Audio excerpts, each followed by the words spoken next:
Damn. Good shit, this is.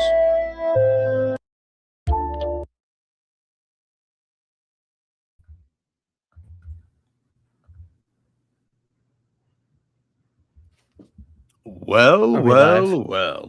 We are live. It worked. Yay. It's working. It's working. All right, that's my cringy prequel meme of the day. Sorry. It's ironic because I've actually got Anakin's pod racing helmet right behind me. So, Oh, really? yes, sir. I picked that up when I went to Tennessee last week. How much was it? $80. Can you wear it? Yeah. Can we see it?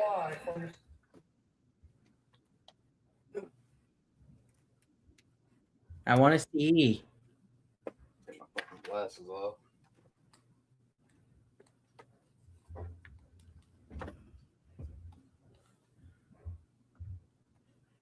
Dude, that's freaking sick. The little metal piece broke off somewhere. I have no idea where the fuck that went. But yeah. We got Anakin's pod racing helmet. We got my first ever sideshow figure and Palpatine 12-inch figure and a bunch of other cool shit. Go watch my videos. They're on my channel now. Oh, sweet. I'll have to check them out because all those sound honestly really fucking cool. SPC Unleashed. What up? What up? My lord. Oh, but what the fuck has been up? You still haven't posted a goddamn video, you little liar. I'll post it when I want to post one, okay? I mean, it's not like there's really much to talk about news-wise. Yeah, there's not much news-wise stuff. And then I do want to make my thoughts on Maul video. And I do want to post my thoughts on Mando and Grogu movie. Without much else going on, I just haven't made the time for it. I'm about to go on a trip next week for a few days. I'm possibly moving in August, so I'm like, okay. Didn't you just move? I moved to a new apartment, but now I might move to a different. Now I might move to a different state. So I don't know. Oh shit. Yeah. So that's why things are going on in Outer Rim's life, guys. Okay. It's all good things. It's just been busy. Oh, what's up, Skywalker Academy? Hey, old boyos. It's a sick logo. Oh, dude. Yeah. Ain't shit really been happening over on my side. Obviously the ICC trip, became best friends with fucking Rabe. Don't mean to brag, but she was awesome. You do mean to brag, by the way. Yes, Don't, I do. Kid yourself. Absolutely do. Everybody who decided to not go to ICC, you fucking robbed yourself. I'm just saying. Yep. Yeah, he made sure to let me know over a 45-minute phone call how much he wanted to brag, guys. So don't worry. It's not my fault that ICC is probably one of the best conventions for a fucking fan. So, oh snap! Take that, rebel scum con. Hey, we're still trying to get press. I'm kidding. I won't be going, but I'm kidding. Shit. But yeah, dude, it seems that we got a few things to talk about today. Out of the lack of news, there's a little bit of news, a little bit of updates, things we could speculate on. So I'm excited to get into that. Surprisingly, the newest stuff that came out about Starfighter isn't the stuff that everybody's already known for the last 20 years since the inception of this fucking movie. So, and we don't even know if he's being serious or not, right? Yeah, we have no idea. No idea whatsoever. But where the fuck is my phone? Get the little itinerary up here. Pull it out. No, not text messages. I need my fucking notes app. See, guys, we're professional around here. We're so professional. Well, I guess if you want to try to pull up any little article about the future of Star Wars that we've kind of talked about. Yeah, I'll pull it up. Yeah, just trying to see if there's any like actual, like not just videos, but actual like. There's something from May 20th, 2026 from IGN, but nothing like. I'm looking. Here's Collider on May 15th. Let me just make sure it talks about like what we know. It's where it's been announced, right? Stepping back. Apparently, he's stepping back from the creative side of Star Wars. I mean, we all knew that would happen. I feel like it might have been on one of the news pages that I follow. Yeah, let me look at this one from Geek Tyrant.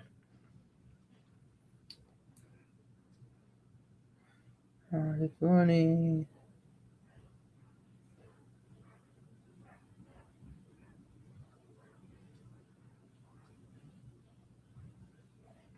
Beyond these projects, Murky or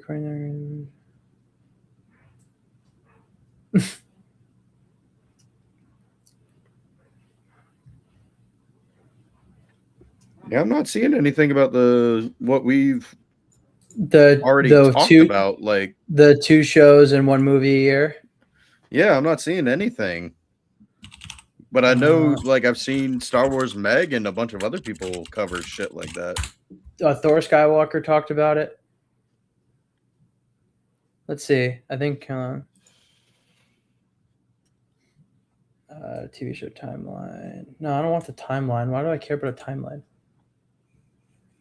Okay. Well, we'll talk about it because it's out there and it's been talked about. And it came from the camp of Lucasfilm. Yeah, so basically, you know, they're going to retry the model that they tried before of, I think, what was it, like 2 shows and 2 movies a year? That's what they wanted to do?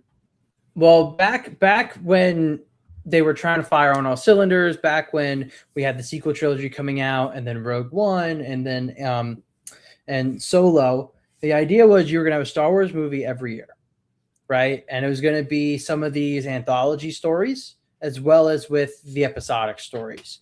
So 1 a year.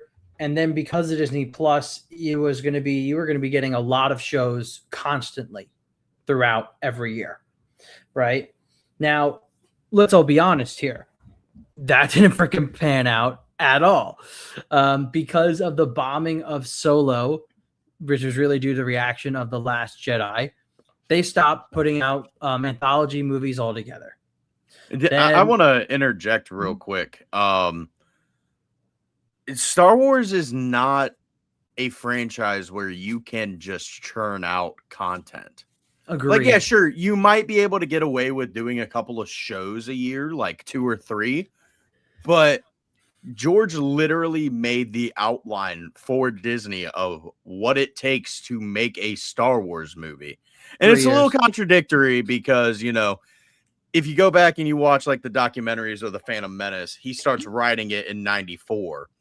But they didn't start production until 97. And then, well, I guess that fucking hell, I guess it just takes 3 years for everything to do, from the writing to the production to releasing the fucking movie. It's just 3 years, like for each thing. And, you know, you can tell the quality change because they tried the saga movies every 2 years. It didn't work.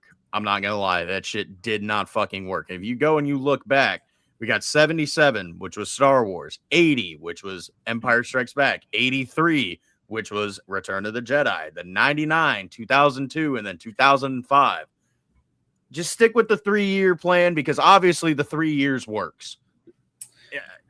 Yeah, if it ain't broke, don't fix it. I mean, there's definitely a little bit of a formula there that led to things feeling new, exciting, and there was a little bit of tension, right? It was an event, right? We've talked about it on this podcast before. Everyone else we know has talked about it, other YouTubers too.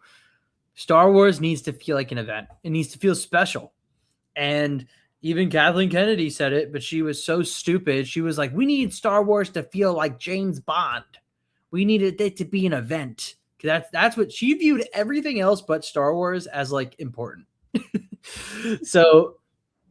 the plan was originally with Disney, you're going to get a movie every year.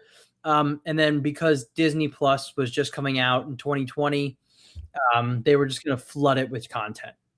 And quality dipped even more dramatically than we thought possible. So now apparently the new plan from Lucasfilm is you are going to get one movie a year and you're going to get 2 TV shows a year. So I talked about this in a video last year, how Disney and Lucasfilm were really going to be peeling back or really like getting away from a lot of the live action shows. And I think that is coming true. We might get one live action show a year and then one animated show a year. What do you think about that? I think Ahsoka might be the last of the live action shows that we see. I think you might be right, unless we get like a sleeper like pick that comes out of nowhere. But I think under Dave and them, it'll be way further in production, but before it's announced. Yeah, as of right now, because we don't know if they're gonna bring Mando and Grogu back to making a TV show after the box office flop, which would honestly be criminal because, they've really set up a progression for Grogu's story. But unfortunately, Disney has a track record of, even though there's potential that's been set up, they're just going to cancel the shit. Yeah. Well, I want to piggyback on that a little bit. I have heard in the internet webs and just, following some of our YouTubers that talk about this stuff, there is potential that Disney is going to be trying to continue The Mandalorian and Grogu, but they might call it The Mandalorian and Grogu. Who knows? But it seems like John is no longer done with Star Wars now that Dave's there. So I wouldn't be surprised if there's some type of Mando Grogu continuation. But I do agree with you. I think Ahsoka is the last true live action, at least from this slate of ideas. But they were saying how, according to some, inside talks, the Mandoverse is just going to keep continuing on the small screen. So we might get like a big culmination of them at one point, but it won't be on the big screen. Yeah, I don't know how to feel about that because, I've said multiple times, hey, let's fuck off with the New Republic era. Let's fuck off with, let's get away from all the shit that we've already got established. Let's fuck off with the Skywalker era. Let's go 150, 200, 300 years into the future, or let's go back to the dawn of the Jedi or somewhere in the old Republic where it just doesn't take place within the main. It's going to take place within the main universe, but not the fucking timeline that we've already been established. It's the same shit as I keep saying about the planets within Star Wars. But I don't know, man. I feel like it would just be like an injustice to not get as much as I want Heir to the Empire to be like a 1-to-1 adaptation, bring Timothy Zahn in and actually fucking work with him. I feel like it would be a disservice to not have Dave's Heir to the Empire movie actually come out in theaters and have the TV shows go out with a final bang in the Heir to the Empire trilogy. I agree with you on that one, man. It's interesting because at the moment we're getting this feeling now that all the shows are going to be post Return of the Jedi, which is what Maul is and the rest of the Mandoverse. And so far in the movie front for what's announced or what's coming, it seems it's just going to be post sequels. So if that's the vibe, where does Dave's movie fit? It doesn't. It has to be in a TV show format. And maybe they demoted it to a TV show. I don't know, man. But there definitely seems to be a little bit more cohesion between it seems there's more of a vision, which this article kind of talks about a little bit. If you want me to scroll through. Word. Okay, let's see. Yada yada yada. New era with Dave Filoni. Okay, so it kicks off the Mandalorian Grogu. Blah blah blah. So Filoni says, "I'm just looking at the stories and the potential and planning what I'd like to do. I believe in having an overarching idea and then saying, hey, okay, is this many of it is in the it's this many of that, and then we can have that." Okay, that's a weird sentence. There are certain things that have been in motion already that obviously I want to continue. Jon Favreau and I have a great partnership for many years now telling stories. So I look at the stories that I'm kind of planning and architecting. And I look at other creative talents that bring us also great stories, and I just try to find a way to make them all work. So hey, it sounds like he's actually working on a plan that is going to be connected throughout many projects instead of just shooting shit at the wall and seeing what sticks. Yeah, I mean that we need that, but at the same time, you also gotta like Star Wars takes risk, whether that's for the good or for the bad. Well, I mean, the sequel trilogy, we gotta admit, they took risk with The Last Jedi, and then it just wasn't well received, and then Damage Control just made it even fucking worse. But I would like to see them like randomly interject a fucking story that like I want them to keep doing anthology movies, bro. Like, not everything has to be the main saga movies. Not everything has to be just a TV show. Like, you can just have a Star Wars movie that's a Star Wars movie, you know? Yeah. Like, just randomly interject a fucking, I don't know, dude, fucking make a movie about the first Jedi Temple, the Dawn of the Jedi. You can easily do that, bro. Just, I don't know. Yeah, well, I'm interested. So what do you think? And we're going to get into Starfighter, but Starfighter is technically not an anthology movie, but it's not an episodic either. It's its own apparently standalone Star Wars film. Those who have heard more about it, the plot, you name it, they're saying it's good, and they're saying that it really is its own standalone. What do you think? I mean, I'm all for it, dude. As long as like the story's good. I'm still iffy on fucking Ken from Barbie being in Star Wars, because that's just, I mean, I don't see him as a sci-fi guy. Like, I just don't. But they could blow my expectations out of the fucking water. I mean, it has also got potential to be like Mando and Grogu and Fantastic Four First Steps, where yes, it takes place within the larger universe, but it's not going to rely on that larger universe. It's going to, it has the potential to stand on its own. And that's what we need, not just in Star Wars, but movies in general. I agree. Well, also, did you see Project Hail Mary? No, not yet. Bro, that movie's so good. Everybody says it, but every time I see the trailers, I just see Ken, bro. I don't see a fucking astronaut. He was a good actor before Barbie, dude. What else was he in? So he was in well, what's that movie with God? He's in a bunch of chick flicks, ain't he? He's in a good amount of chick flicks. Yeah. Oh, he's in that other one. Okay. I don't need chick flick guys he's also, in Star Wars. He's also in Blade Runner 2049. I haven't seen it. He's good in it. He's also in what was that movie? Is it Drive? What was that movie? And then him. I mean, he's in a bunch of other good movies I've seen over the years. And I don't know. I really like him. I'm with you. Do we need a super A-list star to be in Star Wars? I'm not in that camp either, where I'm like, yeah, we need A-listers. Like, no, I understand. It's not always been Star Wars' thing, but I think he'll surprise us. If anything, I don't think Ryan Gosling is going to be the problem with the film. I'll say that. Yeah, I'm not a big fan of the fact that they brought Tom Cruise out there to direct. It was kind of, why are we having Tom Cruise step foot on a fucking Star Wars set? Get the fuck out of here.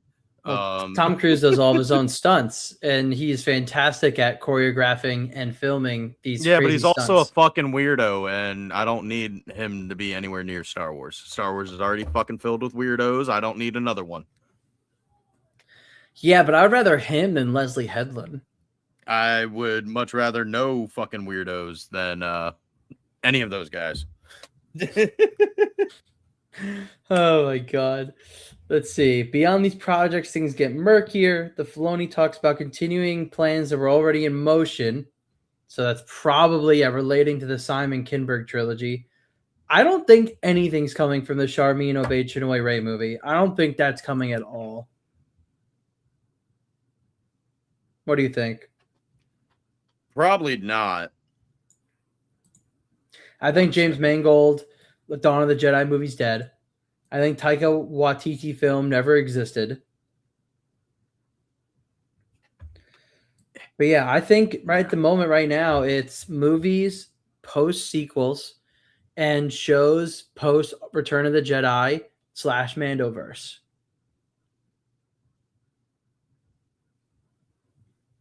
Oh, I'm sorry. What was that? Movies post sequels and shows post Return of the Jedi and Mandoverse. But also, I don't know. Do you think the two shows is also going to include that the anime coming out, the Ninth Jedi? We've talked about this. I don't know what that slate could actually look like, because are we going to count, like, if they do a Tales of series, does that count as the show? Because those they're so are short. more like short. Yeah, it's not. I wouldn't count Tales of the Jedi as like a show. I wouldn't. It's a special, if anything. So it's kind of. I don't really know what that would look like. I definitely know Ahsoka and the Ninth Jedi and Starfighter are what we're getting next year. Yeah. Let's see. When does the Ninth Jedi come out? Do we know? I just know it's sometime in 2027. Let's see. Tell me, AI. Tell me what I need to know. I've got summer of 2026. Yeah. The first episode is scheduled at Anime Expo in Los Angeles, July 2nd, 2026. Like literally what, like 4 days from now? Yeah, 4 days like from next now. week. Okay, so it's coming out then, but like, is that the whole slate of the show? Yeah. So I guess it will come out at some point in July. So that's not counting towards our two shows next year. I guess what, Maul season 2? That's a potential. I don't know. But guess what? Because they could also just come out of fucking left field and be like, hey, here's some shows that we've been working on since like 2017. Here you fucking go. Like, imagine if they just did some shit like that. Well, I think that's kind of what we're getting. Because I will say, we've talked about Filoni. We've kind of talked about our doubts in Filoni. I think a lot of the people who watch our channel also have similar just views. kill off Ahsoka and all my doubts will be fucking forgiven. Do it. Do it now. But I do agree. But all the shade we've been giving Filoni, I think he's at least building a plan. Right? Oh, wow. That's actually said exactly what I said. That's so weird. Hopefully they stick. That's so weird. But I think he's actually building a plan. I think what he does will at least have to be better, even if it's not much better, but it'll have to be better than what we've experienced over the last 10 years, 12 years. But yeah, I'm with you, man. If it's not, then I'm fucking rioting, bro. I already canceled my Disney Plus subscription. What else can I do? No, it's true. I mean, if I didn't have the original Hulu, Disney Plus, and ESPN bundle, I probably would have canceled Disney Plus already. Well, say I canceled it because I'm like broke as fuck after ICC, so I'll probably They didn't have to know, Kenrick. They didn't have to know that. You could have kept that one quiet. Yeah. Although fuck Sony. Yeah, right. But dude, I really do think though that Dave at least has a plan together, and that's going to give us better results in some form. But is it going to be the type of Star Wars we want? Is it going to be the type of stuff that we're seeing people with AI do better, right? From a storytelling perspective, even better from our own original story that we're still producing, right? Like, is it going to scratch those itches? That's what I just want to know. I think Ahsoka season 2 will be a really good indicator on if we're going to get those itches scratched, because Maul totally scratched that itch. Maul scratched that itch. I'm a little bit more confident in Ahsoka season 2 because if you guys go and watch my Inside of ILM panel, Howie Weed, the dude who played the Wampa in the special editions of Empire Strikes Back, he actually is like a behind the scenes worker. So he's a VFX guy. He's done he did a bunch of pod racing stuff for the prequels. He did all like the CGI additions that George wanted added to the special editions. And he worked on Ahsoka season 2, and him and Bryant have said basically the exact same thing. In Ahsoka season 2 is going to be the biggest thing for Disney Plus Star Wars. And I can't wait to see what the fuck they do.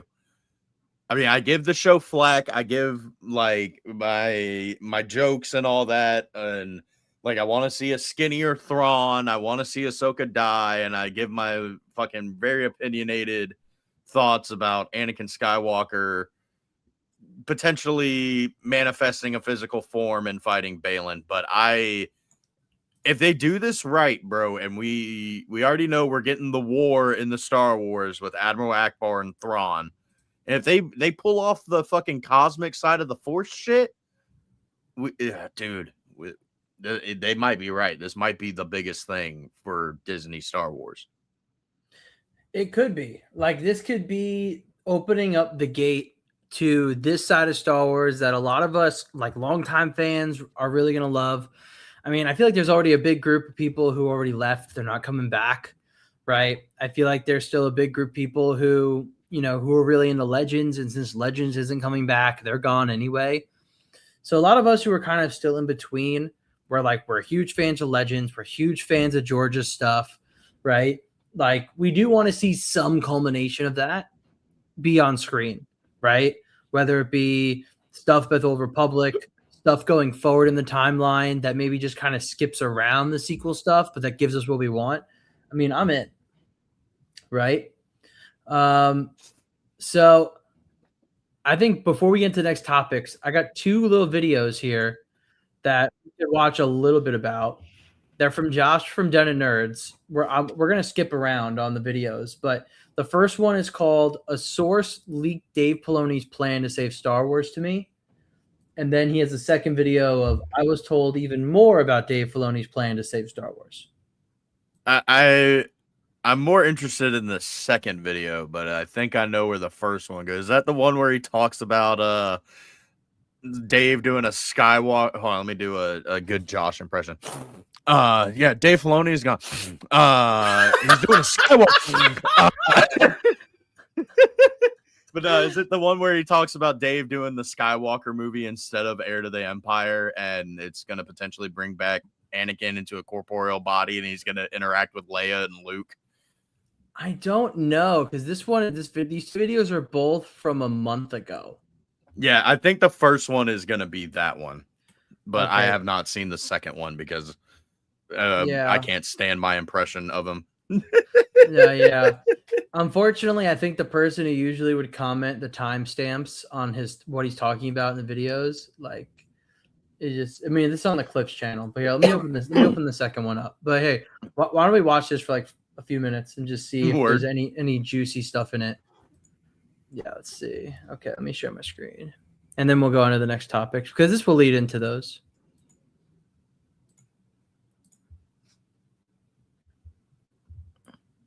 Okay. Hold up, before you press play, did you send him $500?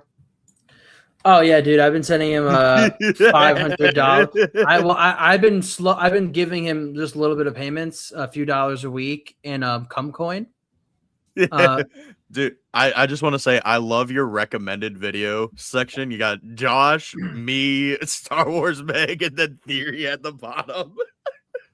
Yeah, dude. Hey man, I am a committed fan and viewer. Okay. So I got a bunch of, it's all nerdy stuff and some hockey. That's it. So pretty cool. And then the hentai porns at the very bottom that we didn't get to see. You're not supposed to see that. Yeah. Just for me. It's my special time. Okay, let's see. Let's start. You look so pissed off. Him? Yes. Yeah, whenever he talks about Star Wars, he's pissed now. He doesn't like talking about Star Wars. I haven't really watched Josh too much the last few months. I've just been busy. I guarantee the first thing he's going to do is he's going to fucking sniffle. Let's see. I know that was bad a few months ago. Mandalorian and Grogu. It's real bad. Bad situation, bad movie, bad Jon Favreau, bad Pedro, bad Grogu. It's all fucking bad. Bad news. But Jesus good Christ. News. There's good news out there. So I was talking to you guys yesterday about some shit I heard from the Omega source about Ahsoka Season 2, the Filoni movie, and the future of Star Wars. That shit's real. I got even more details to share with you today, okay?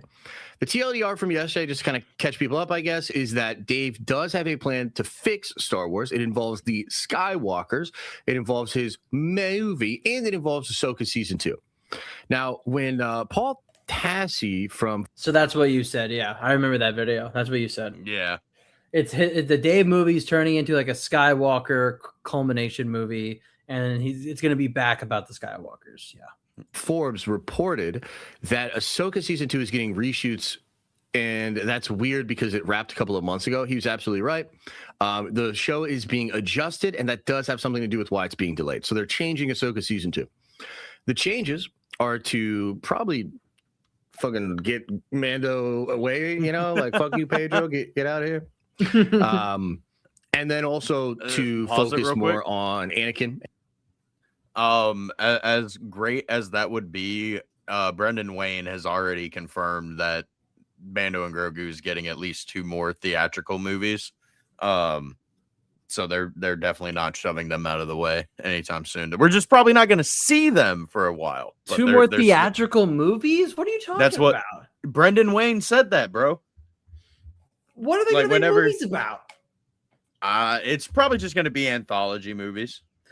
What? So it's going to be like Grogu's first wet dream, and then it's going to be like Grogu gets his driver's license? Like what are we doing here? I don't know, but I'm interested to see what they do. But yeah, I don't think they're going to be they're going to be shoving them out of the way. We're going to be seeing other shit, but I believe Brendan Wayne. Like when the actors are saying that shit, and it's not just like executives like just trying to people please, I tend to believe them a little bit more. Maybe. I mean, I believe when I see it. I mean, we talked to Daisy Ridley. Oh yeah, she's still like, my movie's coming out. It's coming out. Yeah, I mean, obviously, I'm gonna have to see like an actual trailer and then actually see the movie in theaters for myself. But I'm more inclined to believe like when an actor says like, yeah, we've got 2-3 more projects in the works, as opposed to the president of Lucasfilm saying, hey, we've got this and this and this, because the last president that said we've got this and this and this gave us nothing, and fuck all. So true. And the Skywalkers. So this is all leading to Filoni's movie, which Tassi reported was maybe getting scrapped, but that's not true. It's being changed. And again, I think they're taking out Mando stuff, and they're putting even more Skywalkers into Dave's movie. This movie is probably going to come out the year of the 50th anniversary of Star Wars, which is what, 2028 maybe? When's the 50th? Is it 2027 or 2028, guys? I think it's 2028. 50th anniversary of Star Wars. They are also re-releasing the theatrical version of the original Star Wars. Yeah, Josh, you freaking idiot. Love you. Is this guy even a Star Wars fan? He would say not anymore. Movies that year, or at least the first one. And that's apparently going to be a really big deal, and people are quite excited about it. So 50th anniversary of Star Wars, Dave Filoni's movie, a ton of Skywalkers, that shit's all coming. Okay? That's everything I know as of yesterday. 2027. It came out in 1977. Come on now. No, you come on now. And you just did come on now. So now I can come on now. Pause. Okay, listen. I got even more details for you, okay? So first of all, Han and Luke, they're back too, baby. Let's fucking go. You know how we were all so butthurt that we didn't get the OGs together? And Kathy was like, well, I just hate the joy that Star Wars fans have in their hearts, and that little glint in their eye makes me real quick. Want to do... He is just straight up saying fucking lies, because it has already been reported that J.J. Abrams is the one that was like, hey, it's not y'all's story anymore, guys. fuck off. I'm not trying to defend Kathy, but Yeah. I'm not gonna sit here and let this dude just like be profoundly wrong and confidently wrong. Oh yeah, no, I mean it was majority JJ. I mean, I'm not surprised if Iger came This is the into. same dude that reported that KK was fighting for Clone Wars to stay on the air. So shut the fuck up, Josh. Yeah, I know that's a little contradictory to the stuff where, like she wanted some maybe more of the OT people in it. But I mean, at the end of the day, if Kathy really pressed and was like, JJ, you're putting Han, Luke, and Leia together, like, or you're fired, he probably would have.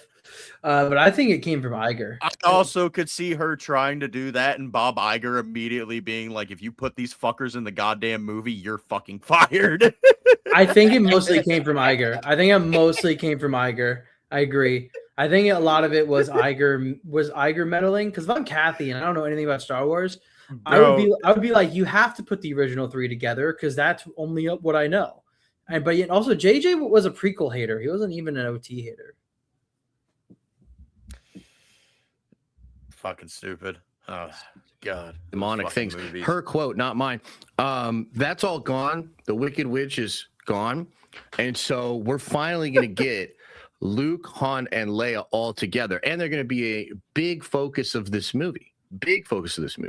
Now, Luke is absolutely a character that Dave Filoni wants to do a lot more with, and that is good to hear. I would imagine Tales of the Skywalker is probably going to be a thing. My source did not tell me that. I want to be clear here. Some stuff I heard from other people, so I don't want to put words in the mouth of the Omega source, right? But they could easily do a Tales you're of going to the get a Luke Skywalker Skywalkers animated thing via Tales of Skywalker. I predict Luke will be back in a major way, just for the brand overall. But again, Anakin is. So Anakin in Ahsoka season 2, I've tried to kind of like explain this. I don't want to give away everything, but I've tried to explain this. Dude, Anakin is like coming back, bro. Anakin's coming back. Ahsoka season 2 is about Anakin coming back. I don't know if he's going to come back. real quick. There like actually is something from Hayden Christensen that I saw whenever I was trying to look up the future plans for Star Wars. 1 second. So Hayden Christensen, this was when he was at San Antonio Space Con. He concluded his panel by previewing him returning to Star Wars, saying that Anakin is returning more than you think. Yeah, no, they're bringing Anakin back, dude. Which, dude, I don't know how I feel about that because Dave's already said his story was told. So what more? What more can you do? Dave is a cuck, dude. He was just going to say whatever he was told to say back under the old regime, bro. He's a company man. Like, I don't believe any of these people until things actually hit the screen. And even then, they could still change it. I'm going to get a lot of shit for this. I don't want Anakin to become the father. I don't think he should. Boo! Tomato, tomato, tomato. Boo! Boo. No, I don't think he should. JT kind of made me like start to think about it a little bit, and I got to go back and rewatch it because he might have misinterpreted it, and I might have misinterpreted what he said. So let's go with I misinterpreted what he said, but got me thinking that it's more of like a what if scenario that happened, because I mean, we know they wiped their mind at the end of the whole thing. Like they don't wipe everybody's mind. They only make Anakin forget that he turned to the dark side, and they made him forget the future, the visions of the future. Exactly. But I could have sworn that there was an episode where Yoda was talking to Anakin. And I could have sworn it was actually the episode where he talks to the Wills and Qui-Gon Jinn, and they send him to the medical bay. I could have sworn that they mentioned Mortis again, but I don't remember them. Well, so far in my rewatch of the Clone Wars before I canceled Disney Plus, they hadn't brought up Mortis since those episodes. Yeah. So it could have just been but then again, Kenobi and Ahsoka remember this shit, but they also don't mention it either. but everything's kind of blurred together when it comes to trying to remember the Clone Wars. So no, yeah, they don't bring up Mortis. At least the main three who went there, they don't bring up Mortis again. yeah, but I mean, obviously it wasn't a what if because fucking there's the statue on Peridia, but I don't know. It's the whole mystical cosmic side of the Force that I really like and that I kind of need explained. And there's not really, at least to my knowledge, I probably just haven't found the right book or comic book to actually explain it, but I kind of need it. Well, there's not much else that does. It's in the Legend series, but just like Luke looking for the dagger of Mortis, we just get a reference.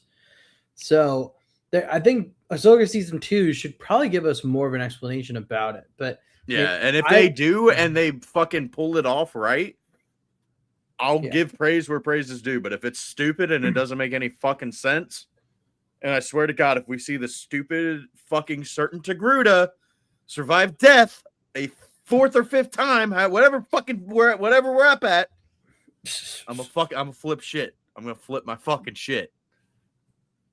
Yeah, Ahsoka's gonna die.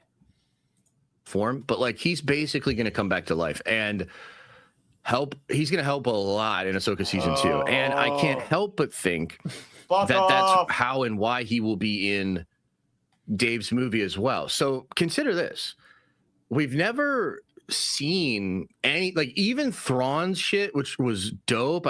Hey, Kenrick. Yeah. Fuck you. And the Zahn stuff and Heir to the Empire, all that stuff. We never saw Luke, Leia interact with Anakin. Like, full stop. Anakin's back, and there's going to be some interaction between them. You want to know why? That's because pretty interesting. He died in Return of the fucking Jedi and became a goddamn ghost. What the fuck? He doesn't interact with them. Yes, because he's a ghost, and Leia denies his existence, doesn't want to interact with him, so he can't show up to her. Luke loves the motherfucker. I don't know why he doesn't show up more often. Fuck. No, no, no, no. What the fuck? No, no. Please turn down your speakers at home, everybody. That was like an escape pod level fucking crash out. Holy fuck. Let's keep going. You know what I mean? So that's kind of wild, and I do wonder what that'll look like and how fans will feel about it. Yes, Glee. He needs a Zan ban. Yes, he does. Okay, here's what I'll say. This is another thing that's kind of cool. So you know how Filoni's been really cozy with a lot of the Japanese animators? And when they went there for Tokyo, he met with Miyazaki, gave him a sketch, and there's just like a lot of. I'm actually very excited. There's a lot of bridges being built there between Japan and Star Wars, and you can see this through Visions. You can see this through some other things. So I'm told we will get a remake of A New Hope, the first Star Wars movie, literally a remake done as an anime. Oh, yeah, I've seen this video. Okay.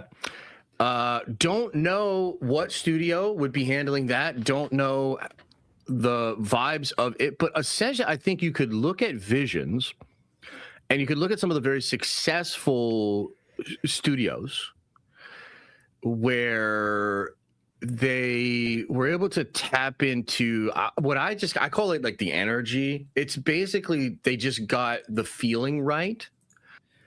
Yeah. So yeah, I remember watching this video. Yeah, the anime stuff would be really cool. I know you're not too into anime in general, but I think it would be a nice addition. I'd give it a shot. I would watch an anime remake of the original 6. Fuck it. I'd watch an anime remake of all 9. Fuck it. Remake the whole Star Wars universe in anime, and I'll give it a fucking shot. Yeah, right. But yeah, we don't have to go more into this video. But I forget what else other topics he goes into here, but we're not going to watch the full 20 minutes.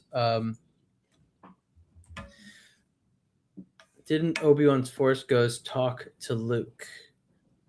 Yes. He did, but so why I crashed out just then, Sklee, is Josh was talking about the plans to bring Anakin back to life because he didn't get to interact with Luke and Leia. The reason why he didn't interact is because he fucking died. Leia in both Legends and canon denied seeing him. She talked to him, but she didn't want to talk to him and told him basically, go fuck yourself, fuck off. You tortured Han. And so he fucked off. And I just really haven't seen Anakin's Force Ghost pop up that much in Legends from what I've read of the New Republic era in Legends. I know he shows up in Shadows of the Sith, and it's oh my god, dude. If I ever get to see Shadows of the Sith in live action, bro, I genuinely might cry because is that sequels book? Yes, dude. I'm so serious, bro. It's so fucking good. The entire book is good. Boo. Okay. Yeah, I'm so serious. That book is gas. So hold on to that good feeling when it comes to what we could see of Force Ghost Anakin coming up. You know, let's think about that. I'm fine. Him getting a corporeal body and their explanation being he's the chosen one and the father is not going to fly with me. Fuck off. No. Get out of here. Absolutely the fuck not. Oh, yeah, no, that would be ridiculous. Now, if he is in Mortis and he could make it seem like he has a body, Mortis, only in Mortis. Between Worlds, that's different. Yes, but if he's going out on Peridia and he's fighting Balin like those rumors from like a year ago, no. What if it's in like a chamber in Peridia that is where the place where Abeloth was like created was, right? What about in there? Because that place is just like if they pull it off right. If they pull it off, I could see it. Yeah. Because, so according to in the Legends, the way Abeloth was created, she dipped in the pool of knowledge and she drank from the fountain of whatever. And those are two things that are completely imbued with the Force, right? And I would imagine if that is the area that Mortis was constructed to look like, right? Like their home away from home. And that place is almost like an origin of the Force in some respects. I can understand that in that area alone, someone like Anakin, who essentially will be the father, could manifest something. But if he leaves that area, he's a ghost again. But of course, it needs to be explained. But that would be my only condition, right? He can only do it in World Between Worlds, Mortis, and maybe this chamber on Peridia. Anything outside of that, stay a ghost, bro. Because I don't want to get into spoilers, but in Shadows of the Sith, they're on Tython. Tython shows up in that book. Yeah. And they go to Exegol. But Anakin's a Force ghost on both of those planets, and both of those planets are imbued with the fucking Force. Yeah. And that makes sense. That makes sense, right? Because I guess I could see if it's a cosmic a cosmic realm chamber. So it would have to be a Force nexus point. I could see him being able to do it at. Yeah, it seems like Peridia it would have a place like that on the planet. It just seems like it would. So we'll see. I was about to say, isn't that where Ahsoka fell into the World Between Worlds? But that's Cedos. So. Yeah, it is. But hey, there's a lot of strong places out in the galaxy. But yeah, no. So I think, I know you. Anakin shows up on Brundock. Yeah. Anakin shows up on some spice run, just looking for spice. Well, I know, I think we've talked about it off pod before. I would love to see more of a Skywalker focus. I think you would like to see a little bit of a less Skywalker focus, kind of moving away from it. If they're gonna do anything with Anakin, bro, I've been saying it for years. Give me that 13-year gap between the Phantom Menace and Attack of the Clones. True, it's 13. Yeah, I thought it was 13. It was 10. It's 10, I thought. It's I'm doing 13 altogether between fucking Phantom Menace and Revenge of the Sith. That's what it is. Yeah. I was gonna be like, give me boy, that you 10-year tripping. gap. Yeah, give me that 10-year gap. Give me that 10-year gap in animated form. Just give it to me. I think that would be good. Fuck it. Bring back Hayden Christensen. Bring back Jake Lloyd. Digitally de-age them. Actually, no. Don't even de-age them. Just have Jake Lloyd walking around on his fucking knees. Wait, and he puts like little shoes on his kneecaps. Doesn't even shave his goatee or anything.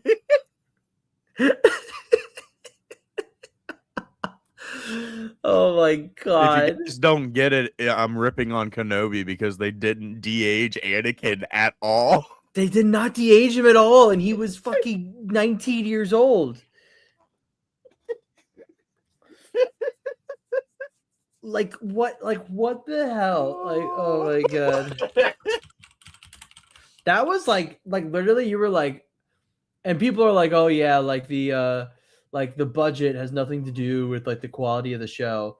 Like, oh, okay. But you're saying if we didn't even have just a few million more dollars, that like this, we couldn't avoid this. We couldn't avoid this. 19 years old. Actually, click on not that one that your mouse just went over. Yeah, no, the one right next to it on the right. Yeah, click. Bro, what the fuck? He looks so old. Let's see. This is what he did look like. And what's crazy is Ewan McGregor didn't look that bad, and they didn't de-age him. No, well, they're lucky. But yeah, he could have been. Oh, never mind that up. Oh shit, they should have de-aged him. I retract every fucking word I just said. This looked good here. Well, this looked good from that afar. Looked good. But yeah, I mean, I love seeing the videos of the people who de-aged Anakin, and they're fucking YouTubers, and like it looks so much better. But then you look at him in Ahsoka, like Anakin flashback. Motherfucker using DuckDuckGo. Yeah, don't track my shit, bro. But then, like, even in Ahsoka, like, I mean, he looks not perfect, but like they did it just looks so much more believable. It looks better. It looks way better.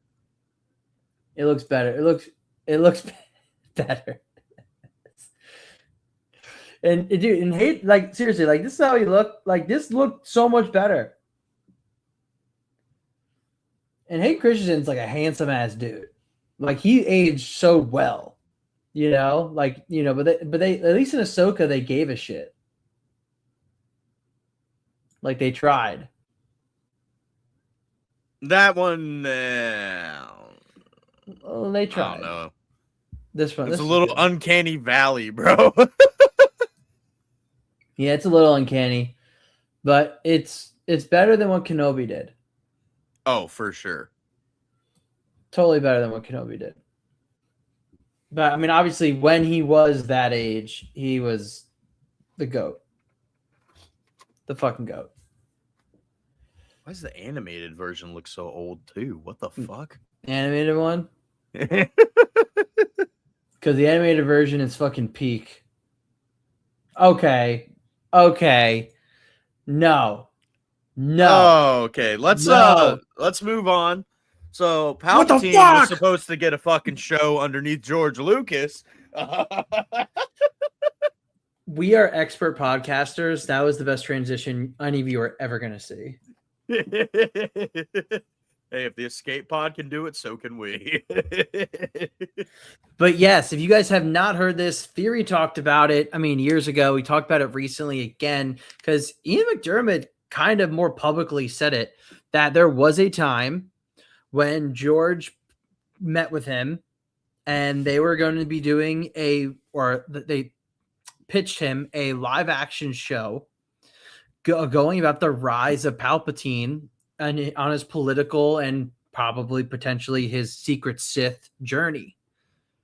Dude, that would have been so sick right after Revenge of the Sith to like get a show like that. It was apparently going to go alongside the Underworld show. Dude. Bro. Oh my God. That's what the Acolyte should have been.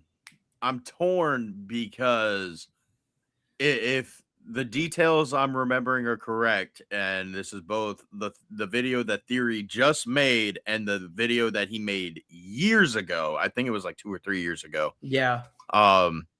This show was like, yeah, it was obviously going to dive into the backstory of Palpatine, and we were going to find out that Palpatine wasn't just evil to be evil.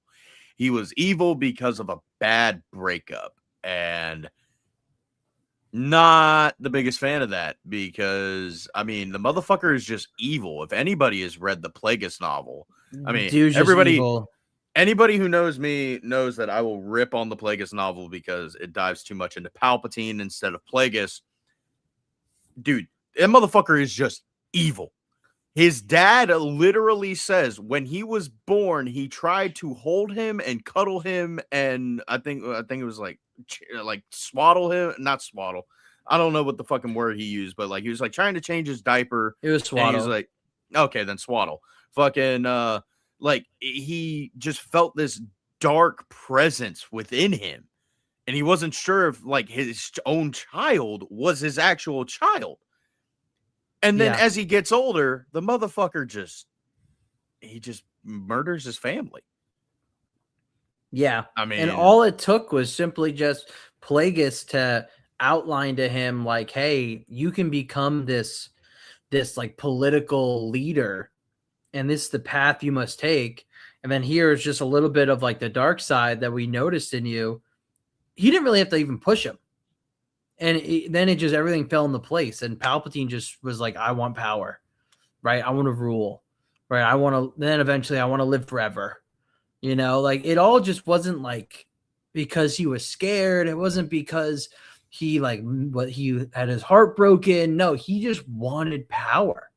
No, I mean, in the book, he was just pissed off that his dad took him from Naboo and was taking him to, what was it, Chandra-La to fucking go to some private school because he was tired of him hanging out with Plagueis. Yeah, exactly. Like, and so what does him. he do? He force chokes his dad, throws him across the room, and they don't really go into details of what else he does, but he just massacred his family, bro. Yeah, with the Force. Everybody. He just massacred the shit out of them.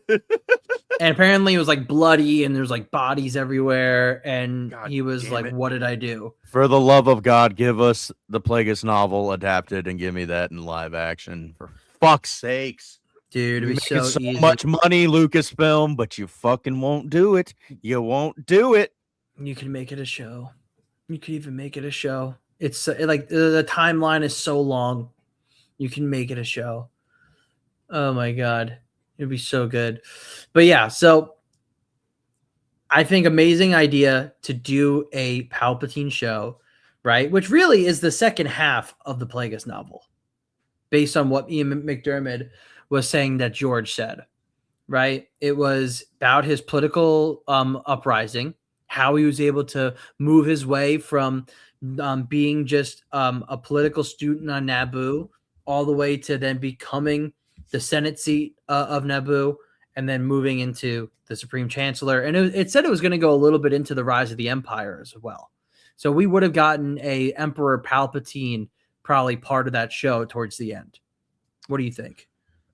You ever seen that meme where it's Anakin and Obi-Wan on Mustafar, and it's the scene where he's like, I see through the lies of, I brought peace, freedom, justice. Like he's got his back turned to Kenobi. Yeah. He's like, I want my own spinoff. You and Ahsoka got your own spinoff, and Kenobi is like, Anakin, the entire saga is your spinoff. That's how I feel about what you just described to me, because what you just described is the Plagueis novel, and if I want to see Palpatine rise to the Emperor, I'll just watch the prequel trilogy. Like, I don't don't give a fuck about him becoming a senator. I genuinely don't. I want to see him becoming a Sith. That was my whole issue with the Plagueis novel, is I wanted that novel to be about Plagueis and his experiments and his journey to manipulate the midichlorians to extend his life. And instead, I got Palpatine rising through the political ranks. I think it would have been the Andor before Andor. But it actually would have had some Force stuff in it. I think you could do both, right? Because his story of how he gets so powerful in the political system has to go hand in hand with his Force training. Well, it has to, because the only reason he gets that high up in political, I mean, yes, he's cunning and he's intelligent and all that shit. But it's because Plagueis sets the stage. Force, yeah, Plagueis obviously sets the stage both like politically and with his Force use. But it's because he's like, what was it? There's like 2 or 3 scenes in the book where he's like, yeah, we were at this political dinner party and we had to get rid of this, one senator. And so what did I do? I just subtly Force choked him under the table and made it seem like he was choking on his food. I mean, I'm not going to lie, though. Seeing some of those scenes from the Plagueis novel of how Palpatine is just manipulating all these people. Oh, obviously, you're going to have to show shit like that. But they can't be 90% that and then 10% like him doing shit with Plagueis or him doing shit like Sith-wise behind the scene. I think it's got to be like 60-40. But I would love, because you can make honestly, I would love drama.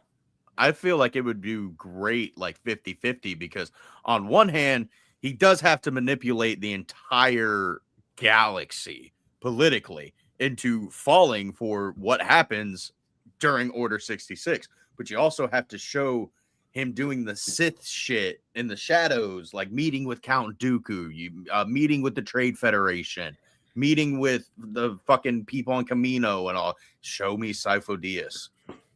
I mean, essentially, just do the Plagueis novel, because it's a balance of both, and because it wasn't as much about Plagueis at the end, but it was so much of Palpatine's training throughout that, which is what we want to see.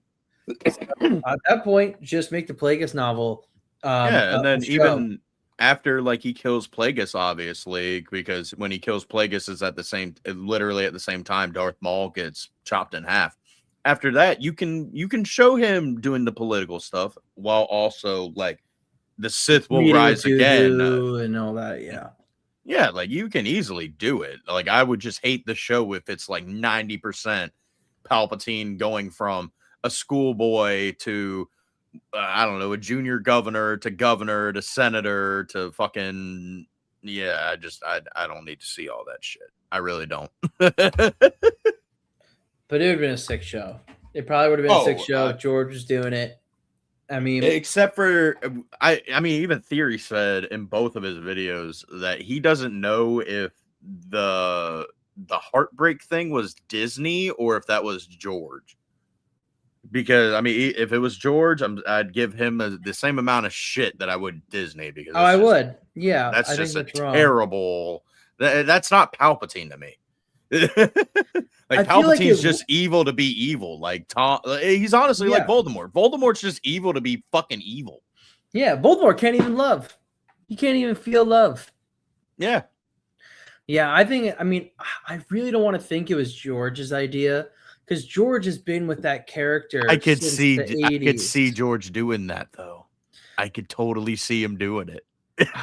But like he's literally created Palpatine in the 80s, and it's like he was there just to be like the bigger bad, like, and the prequels helped us dive in more. He literally said that Palpatine was the devil. Yeah. But hey, I mean, I don't know, maybe George would have came to his senses, because like, heartbreak, like, get the Get out of here with that. Yeah, that's just, I don't know. That show could have easily been really, really good. They could still do it. I mean, Ian McDermott's still around, guys. honestly, it's probably easier and cheaper to do it now than when George wanted to do it. You know, I've never fucking thought about that. Yeah, dude. Back then, making TV at the level we make TV now, I mean, I would say like quality wise in terms of Easily would have caught. production. What was it? George said that each episode of Underworld was supposed to be like what? It's like 50 million. Yeah, like fuck, bro. That's like an entire budget of a show nowadays. Yeah. I mean, exactly. But now, nowadays you can get away with it. I mean, and some of the stuff they Unless have it's now Kenobi. is cheaper. Well, yeah, right. Stop it. But yeah, no, like it definitely is more possible now. The reason why they didn't make the Underworld show was because at the time that would have been the most expensive show in the history of ever, like by far. It was $1 billion show because of how many like episodes they'd written. And they had 50 episodes written. Easily. Jesus Christ. It's nuts. So, and that's going to come alongside the Underworld show. And honestly, probably you would get the first ever like cross show, like references in like modern TV where a character's hopping between both. Like, because Palpatine was going to make some appearances in the Underworld show. You guys see the disappointment on my face? You actually look so sad. It's because I want good Star Wars, and that could have been great Star Wars, and we've gotten mediocre Star Wars for 15 fucking years. We really have. It's been hard, man. It's been really hard. Shit. I just want good Star Wars and a good Star Wars game that's not delayed because the entire fucking development team went on strike to prevent fucking layoffs. Eclipse. Oh my fucking god. Or if we can get a Old Republic game remake or the new one we're going to get, which I feel like it's still not going to be great. God, Star Wars video games is just going through such a rough time. It is. But on the bright side, we have Galactic Racer coming out, which is technically the third game in the Racer games. So I've never played those. Bro, they're so good. Episode 1 Racer is so fun. Racer Revenge is fucking great. Where do you it's a play little 'em on? difficult. PlayStation. I play episode 1 they're on on- Xbox, and yeah, they're all on Xbox, PlayStation, and all that. Oh, they're just downloadable stuff? Yeah. Okay, cool. I mean, but yeah, I want like more Star Wars games with modern gameplay that when they're announced, please come out. Like I will play them. I like the solo games. I don't need to play online. Like I just want to dive into the world and play it, you know, and they just can't even get that right. Cam Monahan, quit being so fucking busy so you can go do Jedi 3. God damn it. Yeah, quit being a great actor. Yeah.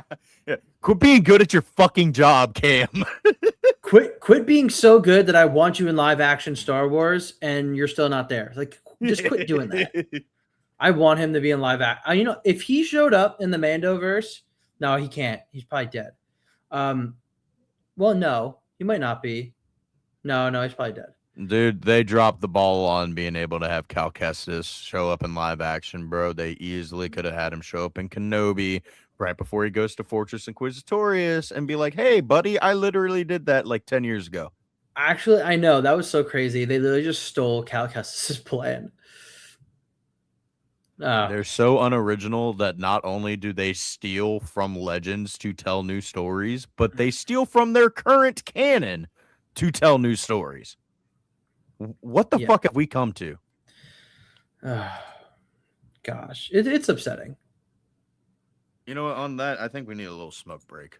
I think we do. So we'll be back, guys, in a few minutes, and then Mount Rushmore time. Mount Rushmore time. Let us know down in. I'll put a thing here real quick. Yes, and we'll What quickly talk is- about Starfighter. We'll have like one good thing about the future, and then that's it.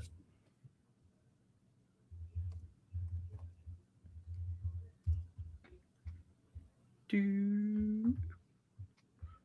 All right. Since I'm on the basic shit, we got to do this brokey way. Ew, it smells like pour in here. No. Oh God! And then I'm about to share the wrong fucking one. All right, we will be back. Hello?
Guess who's back?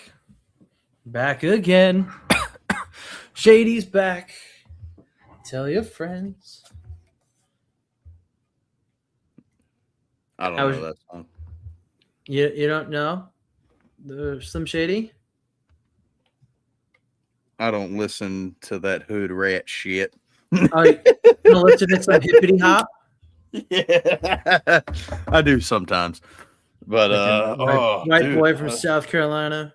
Fucking white boy from South Carolina listens to a lot of Buddy Holly. gosh. Which is crazy because 10 years ago was nothing but like Green Day and fucking Blink 182 and So you're fucking white, bro. No.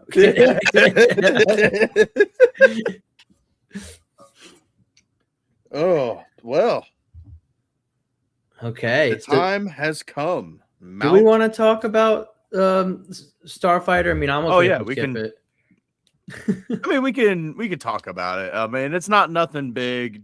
Matt Smith basically talked about his character a little bit. I honestly don't know what his fucking character's name is. I'm trying not to really know too much about Starfighter, but at the same time, I'm watching every video that like Star Wars Meg makes about it So good. Yeah. because the stuff that I'm hearing about this movie makes it really good because I mean, we all know Amy Adams is in the movie. We all know that Mia Goth is in the movie. We all know Matt Smith is in the movie. We all know Mia Goth is a dark side user, which I think they changed it because I think she was supposed to be like a Sith occultist, but now she's just a mercenary. Yeah. But, and Matt Smith is going to be alongside her as a villain, but we're not sure of. Is he he's like the also- main. I think Yeah. he's like the main guy. I think he's like the big villain because they said that he's a warlord. But you know, Matt Smith basically just said, "You're like, oh, it's a very interesting guy or girl, who knows?" Which, you know, you can take it with a grain of salt, and you know, you can look at it like, "Oh my God, Disney's trying to make it woke, and he's gonna be a fucking transgender, baby." Fucking shut the fuck up if that's the way you look at it. I'm sorry. Shut the fuck up if that's genuinely the way you look at it. Because to me, when I heard that, I immediately thought, oh shit, maybe he's going to be a shapeshifter. Maybe he's going to be like Zam Wessel and he's a changer. And I started thinking, I was like, well, changers, I don't know much about them. So maybe they can, you know, shapeshift into different genders and stuff like that. But my brain immediately went to Yuzang Vong because those are shapeshifters and they literally can take shape of any and everybody. And they're very immune to the Force, from what I know so far. So that's immediately where my fucking brain went. And I was like, holy shit. And then I immediately was like, fuck. They're going to set the Yuzang Vong up in this movie. And the Yuzang Vong is what Rey's new Jedi Order is going to fucking fight. And I was like, fuck me. As cool as it would be to see the Yuzang Vong, please don't let it be. Just let him be like some weird shapeshifter alien species. That's not the Yuzang Vong. Yep. Yeah, exactly. I mean, I would love for it to be the Yuzang Vong. Super cool. That was a really great, issue that Luke and the OT cast in the New Republic and Legends had to fight. I mean, how do you fight a technologically advanced warlord like species that is not even from your galaxy, that comes to your galaxy and does not have midichlorians? There's no force where they come from, so the force does not work on them because it's, as you said, the force kind of like is just not useful. They're basically like Yislamari on crack. Exactly. like you go and like, I'm gonna force push you, and like they're like, you can't force push me, because it really goes to show. I mean, the midichlorians just like need to be there to make a reaction. Yeah, I mean, I say that they're like Yislamari on crack, and I don't know how Yislamari work in current canon, but in Legends, it's not just like oh hey, I'm gonna force push you. Oh wait, the force doesn't work. It's a holy fuck, I feel cold because the force is not with me. I want to say that's how the Yuzang Vong work, but I'm only on book 2 of the New Jedi Orders. So Yeah. The way the Yasa Amari works is that within a certain radius of distance, you are from them, the force literally is like gone. Like the force is repelled away. So if you're within that bubble of the also Silmari's like range, yeah, like Luke talks about in Heir to the Empire, he's like, wow, like I feel cold, I can't hear anything in the force, I can't feel anything. He goes like it's just gone, which honestly is very similar to kind of how it's described in the Revan novel when they go to that planet where there's like a scab in the force because of vitiate draining all the force energy. Nathema. Yeah. Well, dude, can you just imagine, like, because they even say, like, in the Revan novel with Lord Scourge, like, it's the first time that this Sith has felt fear, like, genuinely felt scared because he didn't know if he was going to be able to defend himself because their their lightsabers didn't even fucking work. Yeah. It was crazy. I mean, that book described it so well. And that's kind of what it seems like with the Yalsa Amari, but just to like a more bigger extent, where it's like you're completely cut off from the force. It feels like there's like an emptiness inside you. It's crazy. But yeah, so back to the Starfighter. Yeah, I see here Mia Goth will play a force sensitive lightsaber using character. But yeah, she'll be working with a warlord arms dealer, Matt Smith. Which I know I talked my shit about Tom Cruise coming in and directing a scene, but the scene that he did direct is a lightsaber fight in a swamp. So I'm very excited to see that, despite it being Tom Cruise directed. Yeah, despite that, and then also on this article I'm reading right now, they talk about how they would not describe her as a Sith cultist, more like a Balin and Shin. Yeah, so I think the original like outline for her character was she was going to be a Sith occultist because I'm wanting to say around this time that eventually they might do Darth Krayt. I really wouldn't want that because that's a Luke story, and I don't want Luke stories being given to Rey. Fuck, dude, I don't know. Well, we'll have to see. Mean, if I guess that's where they could. It'll be good. Yeah, we'll just have to see. We'll see. But on a brighter note, dude, Mount Rushmore time. Fucking Mount Rushmore time. So I had a question for you before we get into the Mount Rushmore. Which type of Mount Rushmore are we doing here? Are we doing our favorites, or are we doing like the greatest of all time in the universe? Like, kind of maybe what's our barrier of entry here for Mount Rushmore? So the way I did my list was kind of based on like importance of the character and stuff that they did. So I guess to kind of explain it, I'll go first. So like my first one for the Jedi, I have Qui-Gon Jinn. The motherfucker is the embodiment of what Anakin needed as a mentor, as a father, as a Jedi master. He is the seed. He plants the seed in Anakin to shut the fuck up. He's the one that plants like the thoughts and training in Anakin of like, you've got to do what's got to be done. Yeah. Because I mean, it's described in the Revenge of the Sith novel. Like Kenobi, it physically hurts Kenobi because of how similar Anakin was to Qui-Gon Jinn, because they would go against the rules of the council. Like the council would be like, hey, you're only here for a diplomatic mission, and Qui-Gon would be like, oh, there's 50,000 people in fucking jeopardy here. No, I'm gonna solve this shit.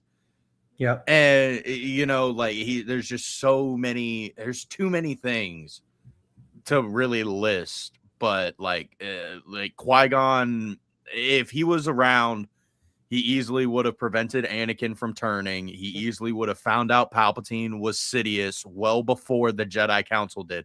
He would not have partaken in the Clone Wars. He would have left the Jedi Order, which is It's, again, something that the Jedi never would have thought of, but that needed to be done. I mean, yes, there were plenty. There was the Lost 20, but Dooku didn't leave the Jedi Order until after Qui-Gon died.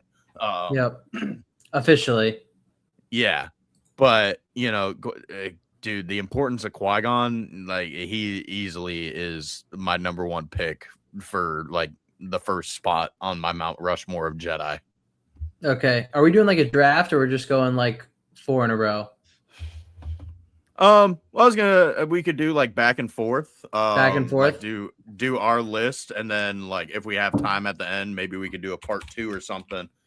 But I think it'd be cool to like go through and like place like 2 Jedi and 2 Sith from our list. Like we gotta like kind of like come together and like agree on like who gets what spot.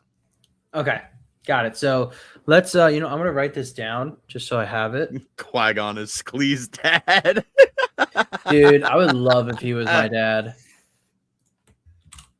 Oh my god. So yeah, it'd be like we just do our list of like who we think would be our personal list of our Mount Rushmore, and then like we would come together like how we do the ranking videos on the Broken Tusk.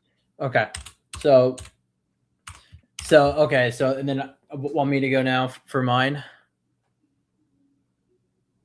Or do you want to go through your 4 right now? It'd probably be better if we just go through like our list and then go for it. What's your 2? Okay, so my second pick is going Qui-Gon Jinn Jr., aka Anakin Walk 'em Down Skywalker. Basically like what I said about Qui-Gon. The motherfucker does what needs to be done when it's got to get done. I mean, there was so many times throughout 03 Clone Wars, 2008 Clone Wars, fucking movies, like the dude goes and does shit that like the Jedi would never do. Mm-hmm. I mean, there's the scene in 08 Clone Wars where he's like, where that one dude has Obi-Wan, Satine, and Anakin on the ship, and he's like, who will be the first to brandish themselves as a cold-blooded killer? And Kenobi's not going to strike his saber because Satine and the whole pacifist thing, Satine doesn't have any weapons, and if she does do anything, it will make her look bad. Anakin's just like, I got it. Yeah, so it's like, and Obi-Wan's literally like, Anakin. He's like, what? He was going to blow up the ship. Yeah, it's so true. So it's I mean, you can kind of look at that as like a selfish kind of thing, but I mean, it needed to be done. That dude needed to be taken the fuck out. There's just too many instances from Geonosis. They easily could have just waited for the Jedi Council, but Padme knew that they weren't gonna fucking make it, so they went and tried to rescue Kenobi, which failed. But yeah. Yep. No, I got you, man. And number 3, I've got Jaina Solo. Ooh. And I don't really know too much about her, but what she does and what I do know, she's kind of goated. is why I put her at number 3 is because keeping up with the trend, she does what needs to be done. Luke can't bring himself to take out Darth Caedus. Darth Caedus has brought a lot of fucking wrath and destruction to Luke's life. He kills Mara Jade. Luke goes on a revenge quest, realizes he can't be the one to do this because if he's going to bring Jason back, it needs to be under the light side's influence. Yep. So he unfortunately puts the task up to Jaina Solo. And from what I know, I have not read the books yet, so please, somebody, I'm sure Skywalker Academy will correct me afterwards. She is the one to take him out. Mm-hmm. And so I can only imagine what that's like to having to take out your brother, your twin brother that you grew up with, that you saw turn to the dark side, that you saw do all of this terrible, horrible shit. And you take him out. You just take that motherfucker out. Take him out. Fucking JT, keep it in your pants, bro. My what, Jay? But yeah, Jaina Solo, bro, fucking, she's great. She does what needs to be done. The fucking people want to say we hate on female characters. All right, who's your fourth? Number 4. This is excluding what happens in episodes 7, 8, and 9. We've got Luke, Mr. Bitchy Boy, want to pick up power converters, Skywalker. Dude, I mean, what can I say about Luke that literally everybody else hasn't said? What the fuck else can the motherfucker, aside from Anakin, that dude is like, he made me want to be a fucking better person and a fucking hero as a kid, aside from Spider-Man 2. Yeah, I mean, what else is there to fucking say about Luke? I mean, he's the goat. The goat. I mean, yeah. He was the goat, so and then he decided that he wanted to go drink green titty milk, and then he became Puke Skywalker. Sorry. Yeah, I don't see the sequels as canon. So, Hey, campfire storytelling, brother. campfire storytelling. Well, good. So for you, Qui-Gon, Anakin, Jaina Solo, and Luke. Yes, sir. I like it. It's solid. It's very much like very important to the story, to the lore, and just a lot of them are fan favorites. So, you know. You know what? I Very want nice. to add to my Luke thing. He does keep up with the theme that I had with my Jedi of like doing things that needed to be done, because he could have easily given into his hatred and his anger and killed Vader, but he didn't. Yeah. And he threw his lightsaber away and he rectified the situation. Yep. Hey, man. So He did what needed to be done. literally, bro. All right. My turn. This is going to be so riveting. Everyone watching, listening, you're going to be like, wow, what is Outer Rim going to say? First one. Qui-Gon Jinn. What about Grogu? What about Grogu? Ooh. You know what, Sklee? If they show him doing a little bit more after they age him up a couple hundred years, we'll talk. Yep. Yeah, we will talk. We will talk. Mine's Kitty Monday times 4 just because a mountain with 4 cones on it would be minty. That'd be really cool. The 4 peaks. All right, so Qui-Gon Jinn, I mean, you kind of said a lot of the reasons, right? I mean, on top of that, he also discovered the Chosen One. But Qui-Gon is what a Jedi should be through and Not through. only did he discover the Chosen One, but he definitely piped the Chosen One's mom. For sure. Stepdaddy. Stepdaddy. But yeah, Qui-Gon is what a Jedi should be through and through, right? Like, there is nothing about Qui-Gon that I think goes against the Jedi code, right? And what he does for obviously the future of Star Wars is huge. Again, he discovered Anakin, whether that's a good or bad thing, right? He was the first domino really to kind of like get things going in motion. And this whole story would be entirely different if he stayed alive. So that's why Qui-Gon gets to be the first on the Mount Rushmore. This one might be a shocker. Anakin Skywalker. It's number 2 on my Mount Rushmore. I mean, Anakin is the best star pilot in the galaxy. He is the mother effing chosen one. He literally was handpicked by the father to be like, you're going to take my place. Okay. He literally is the only human to ever complete pod racing, let alone win. Okay. God, what else can I say? He's the best duelist in the Jedi Academy during the height of the Jedi, right? He's the strongest in the Force, midi-chlorian account, above 20,000. And yes, he fulfills his prophecy and destroys the Sith and bring balances to the galaxy. Like, do I have to say anything else? No, I think you pretty much covered it. Good. And he's handsome as fuck. All right. Next one, Revan. I'm putting Revan on my Mount Rushmore for Jedi. For Jedi? I am. See, I feel like we know more about Revan as a Sith than we do as a Jedi. Well, for every reason you said for how there's a through line for all yours, they just get things done. They do what needs to be done. Yeah.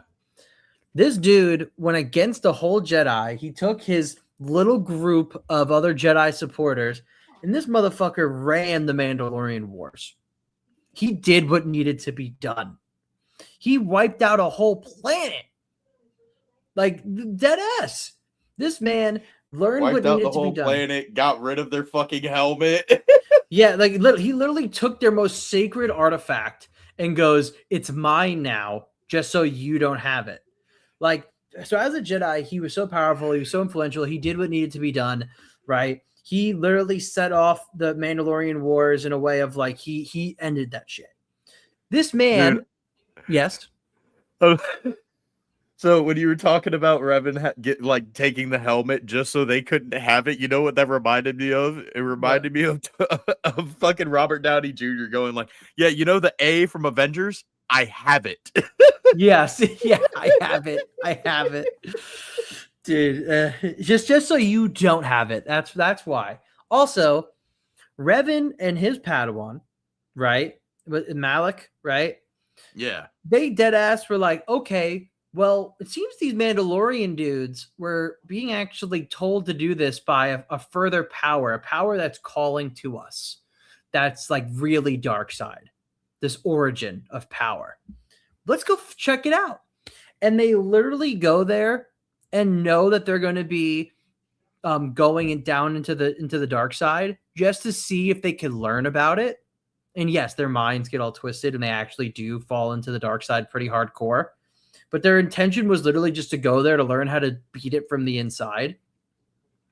And then Revan is able to help them eventually after he gets his memories back, And then also, in the Revan novel, spoiler alert, he goes back and fights Darth Vitiate, and he just tried to, save the whole galaxy from Darth Vitiate. So, the Jedi, this man was so powerful and influential, and he's also the guy that's seen both sides. It's amazing. Even after getting a lot of his memories back, he still stayed good. Fourth one. This one's going to really shock you. Luke Skywalker. Luke, I mean, every reason you said, he is the face of the new Jedi Order, and I'm going off of Legends here. He's the face of the new Jedi Order. He is the Jedi consulate, essentially, for the New Republic, right? He's not a part of the New Republic, but he's like their kind of partner with rebuilding and protecting the galaxy. He is second strongest. There's times it doesn't feel like he's a fucking partner at all. Oh, not yeah, exactly. Because any form of government just doesn't know how to let the Jedi just be Jedi. It's really annoying. But he's the son of the chosen one. He saves the galaxy. He brings his father back, right? And he breeds a new order in the New Republic. Right, so that's why Luke is on that, right? And he's the fucking GOAT. Honorable mention, Cal Kestis. Honorable mention, Cal Kestis. Oh, we're doing honorable mentions. Then I do talk a lot of shit about this particular character. Mace Windu would be my honorable mention. Oh, Mace Windu? The motherfucker literally had to invent a lightsaber combat style to keep himself in fucking check. It's true. No, Mace has a lot of positives. Mace has a lot of positives. Dude, yeah, sure. He's got his flaws and he pisses me the fuck off in the movies. But the dude legitimately has some great feats. He has some great feats, but maybe honorable mention. Yeah, I mean, I think so. I mean, Cal has some great feats too, but yeah, I guess like Cal and Mace just really don't hit those marks on like being so influential in the galaxy. But Cal was kind of doing it a lot on his own. That's kind of why I threw him in there. Yeah, I mean, the way I guess I'm kind of keeping Mace as an honorable mention is because he's kind of like the coin flip of Qui-Gon. Like Qui-Gon could have easily been what Mace was. Yeah, you're right. You're very much right. It's like poetry, so they sort of rhyme. It rhymes. All right, dude. That's a great list. So for me, Qui-Gon, Anakin, Revan, Luke, honorable Cal. I'll put your honorable here as Mace. All right, let's do the Sith one. Let's get this. This is I think the more fun one, honestly. Dude, okay, so I honestly might be changing my list as I go down it. We'll see. We will have to see. The Sith one really fucking stumped me, dude. I'm not gonna fucking lie. Like I wanted to kind of. There's more cool Sith than Jedi. I knew my cool Jedi one was. Oh, dude. Oh my fucking god. You're not lying, bro. You're not lying at all. But like, yeah. I knew my Jedi one was gonna be pretty fucking basic with like maybe a Legends character threw it in there. Yeah. But the Sith, dude. Like I said, I tried to do this based off of like importance and what they did. Yep. And I'm not gonna lie, they're all pretty fucking important and did a lot of pretty fucking cool shit. They're really, really cool, man. They're really, really cool. So, oh, dude. Okay, so my first one, I had to go with obviously my favorite, and it plays off of one of your Jedi, actually. Mm-hmm. I can tell who this is. Darth Bane, obviously, is my first pick for my Sith Mount Rushmore. Yep. I mean, I have talked about this dude so much, I might as well just have like a fucking 4-foot tall golden statue of the guy's cock that I fucking rub every day. Oh, hey, this is not a kid-friendly show. This is a pot smoking podcast. You expected it to be kid-friendly? It's not kid friendly. Sorry. But dude, Bane is the guy. Like, he got his ideology of the rule of two from Revan. Revan saw the flaws of the Sith while he was a Sith and was like, yeah, we can't be teaching multiple people at one time. We got to be teaching like one-on-one like the Jedi. Yeah.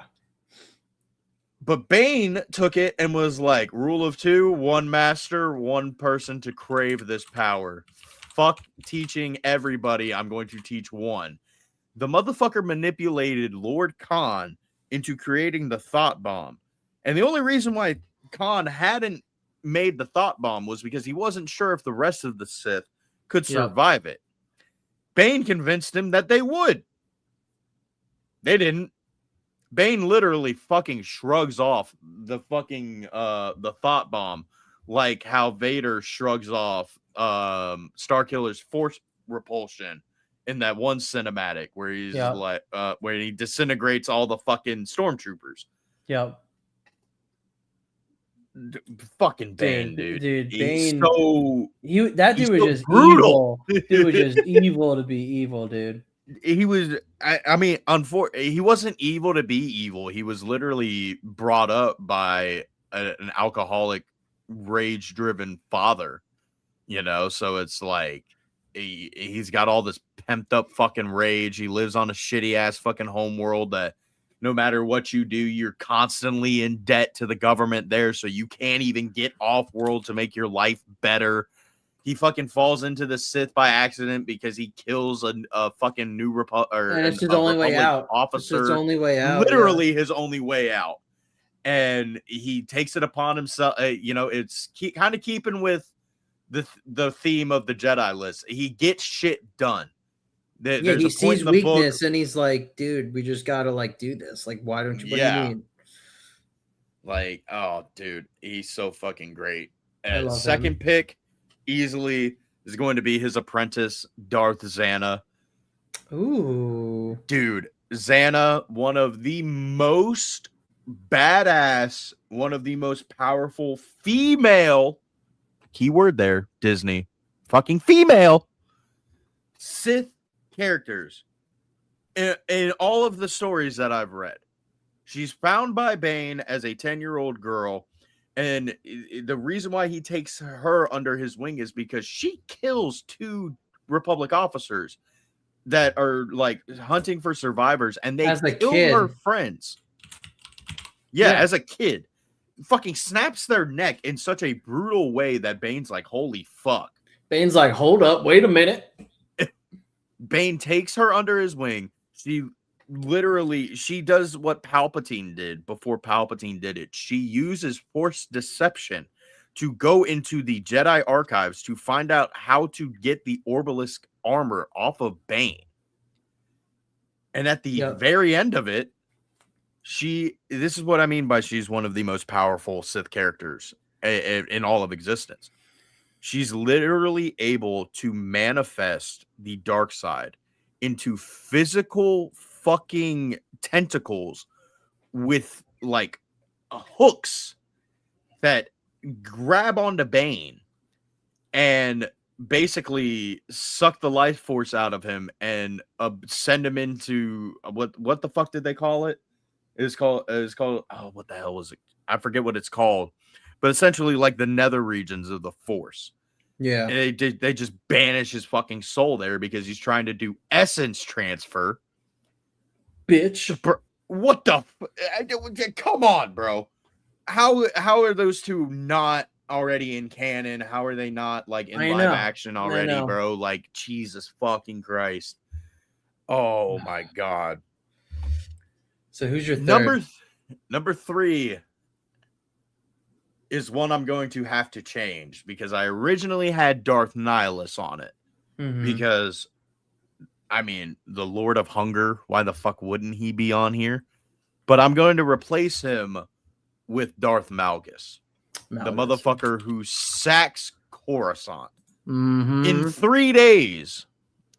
3 days. He ran a train on that bitch. He took down Coruscant in a shorter amount of time than it took that one fish to make the goddamn potato salad in SpongeBob. We spent 3 days on this potato. I mean, I really don't even know what I can fucking say about Darth Malgus. I mean, he just gets shit done. The motherfucker, he has a Twi'lek lover that he kills because he knows that his love for her. Yeah, he knows ball. He definitely knows ball.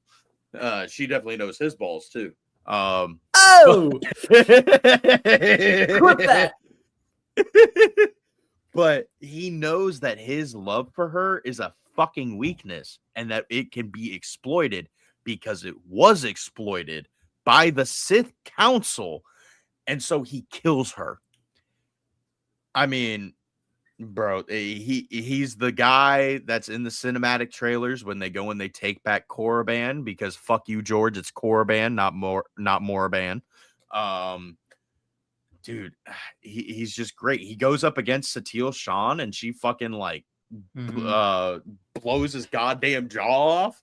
Like, bro, Malgus, he's just great. If you haven't read the Deceived novel, go read it.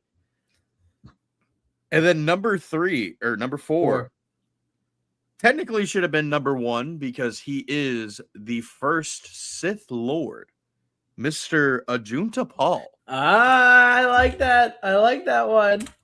I like it. Now, I may not know much about Ajunta Paul aside from he is one of the reasons why the Jedi Order does not like double-bladed lightsabers. He is obviously the first Sith Lord, the first Jedi to become a Sith. And he uses a blue double-bladed lightsaber, even when he's a Sith. Yeah. He's the first Sith in our galaxy, right? Yeah, because obviously Yeah. there's the Sith species and they're force sensitive and stuff like that. But he was like, I'm pretty sure like he was like more powerful in the force, and he was able to convince like the Sith species that like he was a god.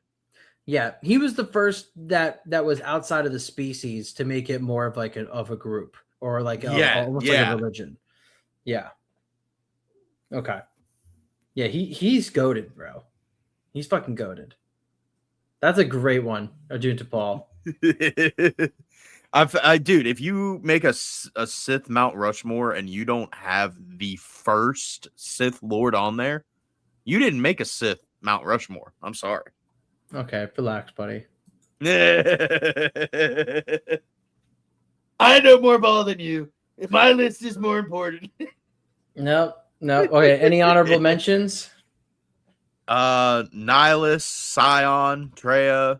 Okay, slow down. There's too many fucking honorable mentions, bro.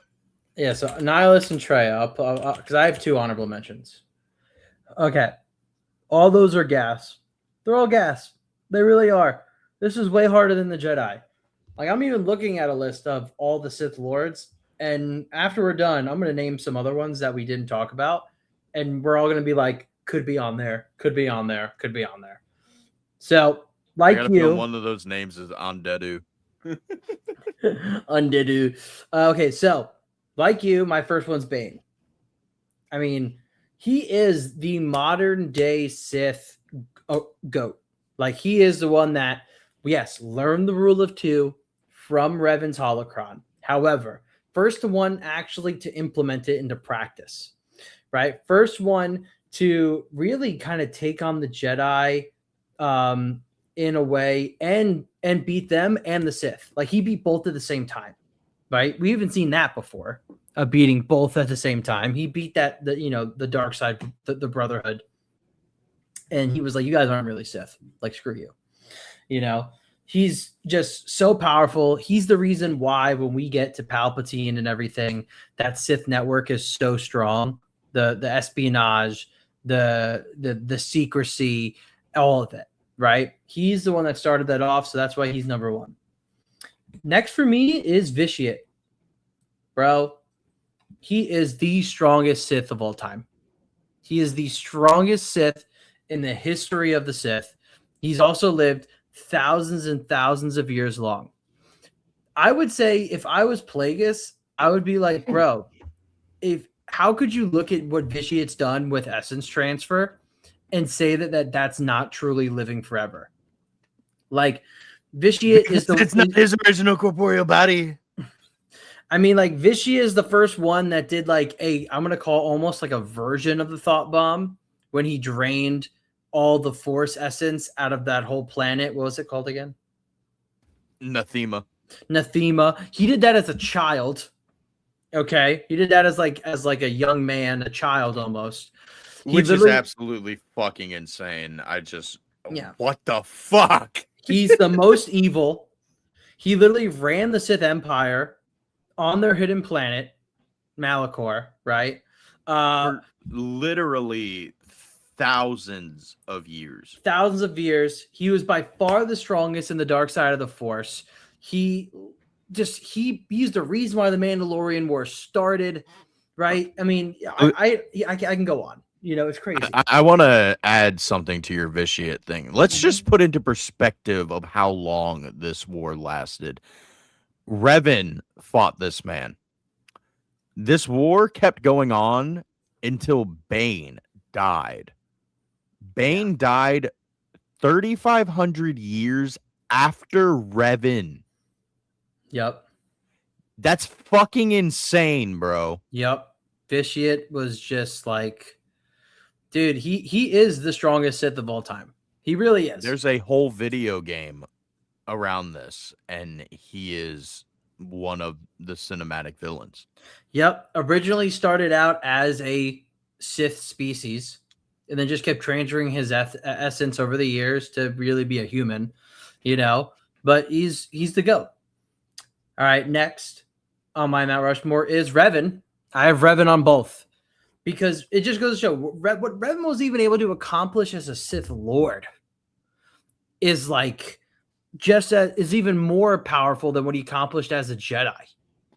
Like he was able to first really learn all the secrets of the Sith when he actually was getting tortured and studied under Vitiate when they first went to Malachor.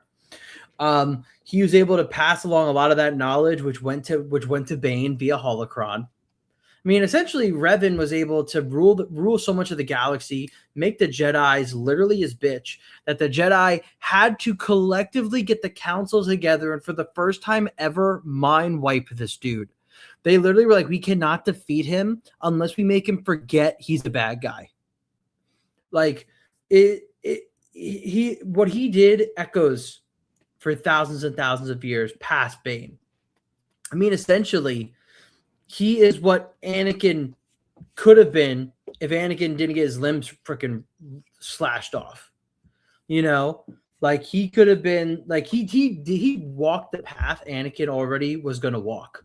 Light side to dark. Old Republic Anakin, bro. He's the old Republic Anakin. He's probably one of the greatest characters in the history of the Star Wars universe. And that's why both of his egos, both of his personas get to be on my Mount Rushmores. Now, my last one, before honorable mentions, but my last one on my Mount Rushmore is Palpatine. It is. It's Palps. He, out of all these Sith Lords, he is one of the strongest in the Force, like pretty legitimately. Like he's under Vitiate, but he's probably top 3 in terms of Force strength. He is that good. He's really good. He's the only Sith since Bane, once the rule of 2 were started, to actually accomplish the goal, the grand plan. He's the one that actually did it. All right. I know he only ruled the galaxy for 20 years, but dude, he was the Sith. It was he became what the whole order ended up being, right? He's also probably one of the best lightsaber duelists out of all of the Sith in existence. He became an expert in combat. And he, at the Jedi, at the height of their power, he fucked them up. He swept them out of there. So that's my 4. My honorable mentions, though, is Darth Vader. I had to put Vader on there because just as an influential person in the galaxy, I mean, I know he's kind of like the attack dog for Palpatine, but Vader is up there because literally he was so terrifying as well that you're just like, he has to be a face of the Sith at some point. And then I'm going to look to the future. Darth Krayt with his one Sith order in the future, kind of carrying on a lot of that Sith essence and presence in the future. So that's why I have Darth Krayt. Not bad. Not bad. Not bad. Not bad, dude. Not bad. I mean, there's so many on here that could also be on here, right? I mean, Tenebris, Plagueis. There's you said Scion. You also said Treya, right? And then Adendu. What is it? Where's his name? Malik. Exar Kun. Bro. Darth Caedus. The Sith are just so much cooler. Dude, you're not wrong. Like, I literally had to sit here for like 2 or 3 days. Like, when I texted you, like, hey, we should do a Mount Rushmore type style of video. I was like, fuck. I got the Jedi list in like 2 seconds. I don't know what to fucking pick for the Sith.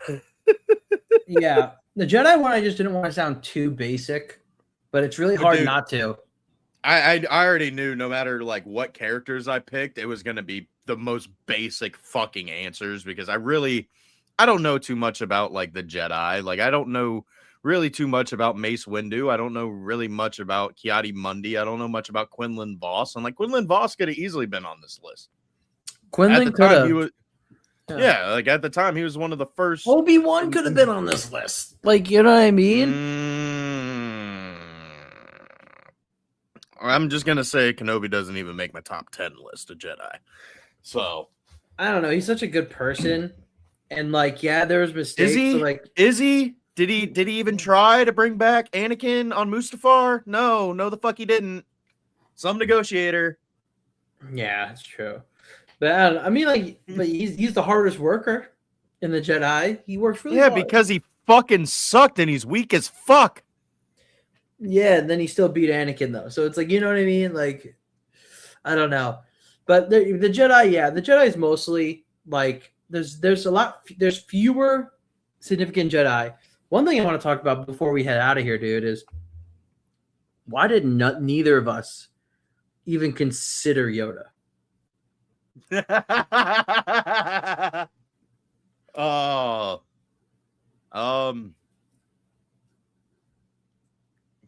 is he really a good Jedi?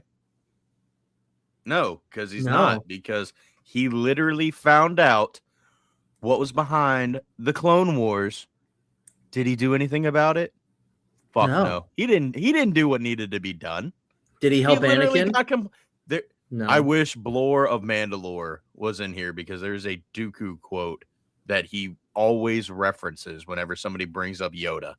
And it's like you can't be within power, like that much power for that many years without either becoming complicit or compliant.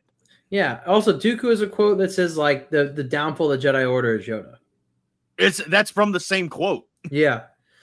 Exactly. Also, in Labyrinth of Evil, so there's conversations on did Yoda know the Sith were out there or not, and essentially Yoda like confirms, and I have a video on it.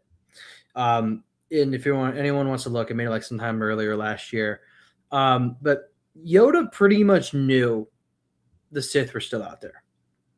There were, dark side events that happened in fleeting moments. And they were like, it can only be done by what we think is like the disgruntled Sith people that are still alive. Right. Because they don't know how many though, so, and then there was like, Yoda had visions in a way that kind of showed him somewhat of the future or like kind of showed him what was out there. And he still didn't do anything about it. And he was kind of thinking that the prophecy was misread in a way because he was understanding that like, well, the prophecy doesn't say that the Jedi are going to take out the Sith. It just says the chosen one. So he was like, I don't know if the Jedi are going to really be doing their shit then, So yeah, Yoda, like everything that happened literally was from the blindness of Yoda, especially the Palpatine stuff. This is like the not quote. Palpatine is crazy. This is the quote from Dooku. The Jedi Order's problem is Yoda. No being can wield that kind of power for centuries without becoming complacent at best or corrupt at worst. He has no idea that it's overtaken him. He no longer sees all the little cumulative evils that the Republic tolerates and fosters, from slavery to endless wars, and he never asks, why are we not acting to stop this? Live alongside corruption for too long, and you no longer notice the stench. The Jedi cannot help the slaves of Tatooine, but they can help the slave masters. Dooku, Yoda's former Padawan to Darth Sidious. Yeah, no, it was Yoda's dogmatic view over time. I mean, yeah, like it just, the Jedi should have been on their own, and I mean, Yoda is definitely one of the strongest Jedi in the history of the Jedi. He definitely is up there. But yeah, under his leadership, though, there's so much was missed, and that's why he's not even an honorable mention for me. Sorry, I'm eating some wavy sabulbas. No, you're good. I gotta get ready to go make some dinner soon, dude. So, but dude, anything else, man? This was so fun. No, I really don't have anything else. I really enjoyed that. That was fun as fuck. That was awesome. Well, next time we got to do some teether type of draft or Mount Rushmore or something. Well, we can take our two lists, and that's where we do the fucking two Jedi from. Like, we got to come to an agreement on who goes on the official Mount Rushmore. Well, I think it's safe to say Qui-Gon and Anakin and Luke are the three we have the same. Yeah. So it's either Jaina Solo or Revan, and I have a feeling you might agree more to Revan than Jaina Solo. I don't know. We will see. Which means that my list in that case would be the actual ultimate Mount If that check from Disney clears first, we'll see about which character.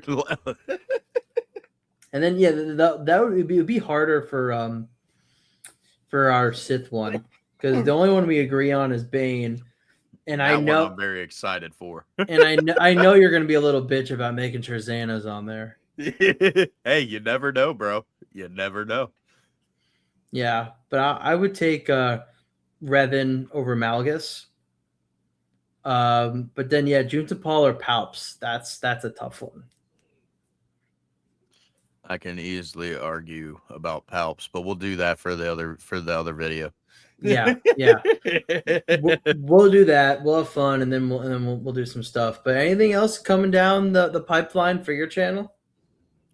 The panel that me, Wrath, Sklee, and honorably mentioned JT did with Noshir Dalal, aka Bo Dakuna from Jedi Survivor, drops tomorrow morning at 6 a.m.